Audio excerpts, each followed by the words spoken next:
quick little VR short on how you can cause something to happen when you look at your controllers. First thing I did is I right-clicked, did XR, added an XR origin to the scene.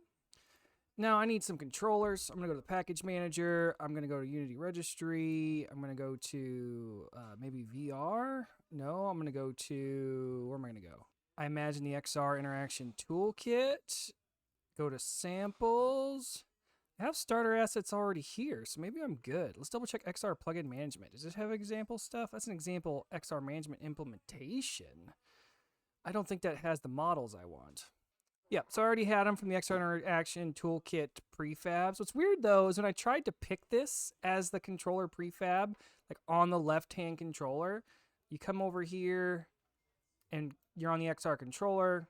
You come here, add the model prefab. It wasn't letting me find this just in the menu. So we're just going to take this, drag the left there, and then on the right controller, do the same thing.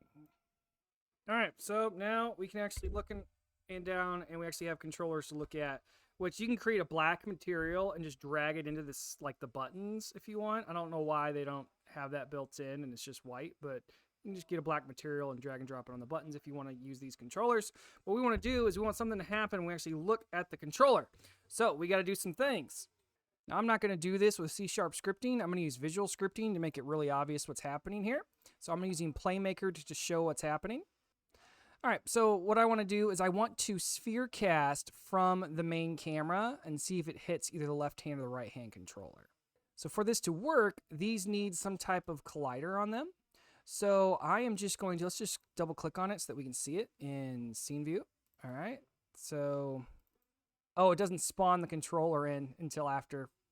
That stinks. So let's just go to the prefabs then. Open this. We're just going to add a component, box collider.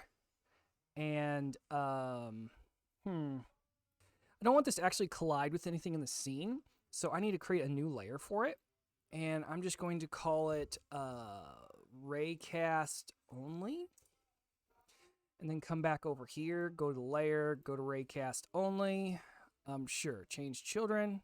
What? Oh, it's doing that because our camera doesn't know about raycast only, and so it's hiding it, but we'll fix that. So let's go to edit, project settings. We're going to go to physics, and then we're going to go to raycast only, does not collide with anything. Okay. And then let's do the same thing on the right-hand controller, wherever it went. All right, here it is. Layer, raycast only. Yes. Add component, box collider. All right, save. And then we need to make sure that our camera can see. Wait, where's it at? Oh, I'm also in URP, so that might be why things are a bit weird for me because I don't use it that much. Ah, here it is. It's under rendering for URP, culling mask. It does say everything, so I don't know why that layer was making it invisible. Let me make sure I can see it in the real scene. Okay, that's really weird. I cannot see it when that happens. Why? That makes no sense. Why can't I see layer 12? All right, so I have no idea why changing the layer makes everything else invisible. What I did instead is I put it back to default, changed all the children. Here, I'll show it on left so you can see what I did. Because I haven't done it on left yet. So left, invisible, right? Put it back on default. Yes, change children. And now I'm going to put it back on raycast only, but don't change children because all the meshes are down here. So they're all still on the default layer, but the collider's only on the raycast only layer. So now we're good. So now in our logic, all we're going to do is every so many intervals, we're going to sphere cast from the main camera. And if it hits something on the raycast only layer, we're going to do something. So in C# you can just write sphere cast, but in Playmaker, sphere casting isn't one of its regular thingamajigs, so we got to go find it. And there it is. So here's the sphere cast action. We're going to go in the direction 001 in cell space, so it'll always be in front of us. We don't need to go 100 meters. 5 is more than enough. And we are going to do a layer mask. And our layer mask is going to be raycast only. So it's only going to, this raycast is only going to hit on raycast only. And I'm going to turn off debug. So I right-clicked on this little gear icon. We're going to edit the script because I can't tell how often this is happening. On the normal raycast, there's a way to choose if it's every frame or how often you want to do it. And in C Sharp, you can tell it 0 is, I think 0 is every frame. Maybe 0 is only once, 1 is every frame, 2 is every other frame, 3 is every other frame. So I need to get into this Playmaker action, look at C Sharp code, and see how often it's doing this. Yeah, so there's no update function in here, which on a Playmaker action actually says on update. So this is happening only once, which is fine. Oops, secret sauce. So it's sphere casting once. So how often do we want this to happen? So I'm just going to say I want this to happen, I don't know, every 0.3 seconds. And then I'm just going to tell this to transition to a finished state, go to itself, and then finish here. Sure, let's do it in real time. And that way, every third of a second, it's going to raycast. So raycasts get expensive. If I wasn't doing any other raycasting in the game, I could probably do this every frame and it wouldn't be that big a deal. But I don't really need it every frame. I don't need it to be that accurate. So every third of a second is more than enough. I could probably even do half second or a full second for what we're trying to accomplish here. Okay, so if this happens, we need to know if we hit, we're going to do our thing. So what are we going to do? So I'm only going to pay attention to the left controller for now, and I'm just going to create a 3D object, and we're just going to do a sphere on it. That is massive. I'm going to lock the scales, go to 0.2. Actually, you know what? I'm going to do 0.1, and then I'm just going to move it forward on the Z, and I'm going to move it up on the Y, maybe even more forward on the Z, and I'm going to deactivate it. And so, if we hit the raycast, we're just going to activate the game object. And again, if you're using C Sharp and you can't figure out what I'm doing here, it always kills me when C Sharp guys say, "Oh, Playmaker, I don't get what's happening." I mean, it's literally telling you. I mean, if you don't speak English, then that's your excuse. But if you speak English, it's literally telling you exactly what's happening, and it's showing you visually. So I'm not. Just try hard. Okay, so we're activating it. And then if we want, we can sphere cast again. And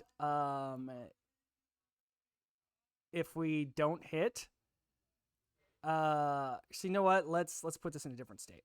So we've activated it. All right, and I'll even type in activate sphere. And we're gonna raycast again, but we're not gonna do that. We're gonna say no hit. And so on no hit, we're just gonna copy, paste that activate sphere. And we're actually deactivating it here. Then we'll go back to the beginning. And let's see if we can, there we go. So then on no hit, but we're also going to do this wait action rather, paste action. And so it's going to do this, try to no hit every third of a second. Once it has its first no hit, it'll deactivate the sphere. And so I think that's going to be the end of our logic. I'll go ahead and save there. I'm going to drop the game window up here, and let's see if this actually works. All right, here you can see it working. I look at the controller, and boom, there's the sphere. So you might need to adjust.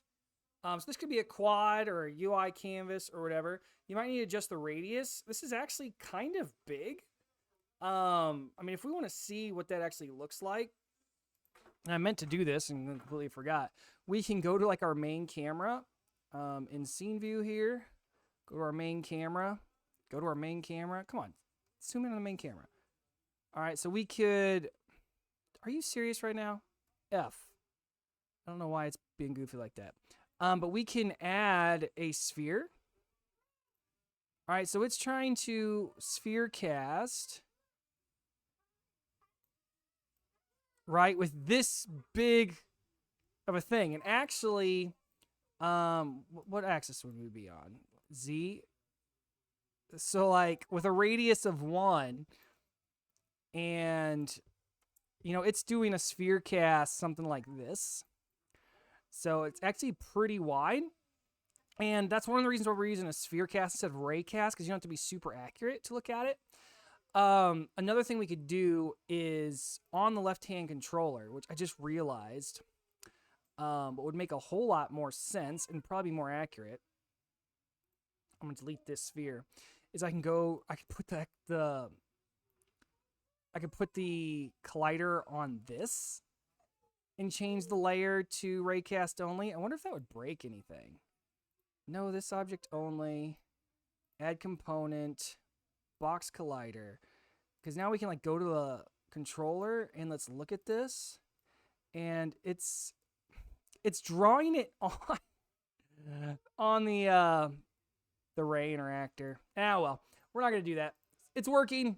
That's the end of this video. I don't know what else to say about this. Like, comment, subscribe. You know what to do. See you later.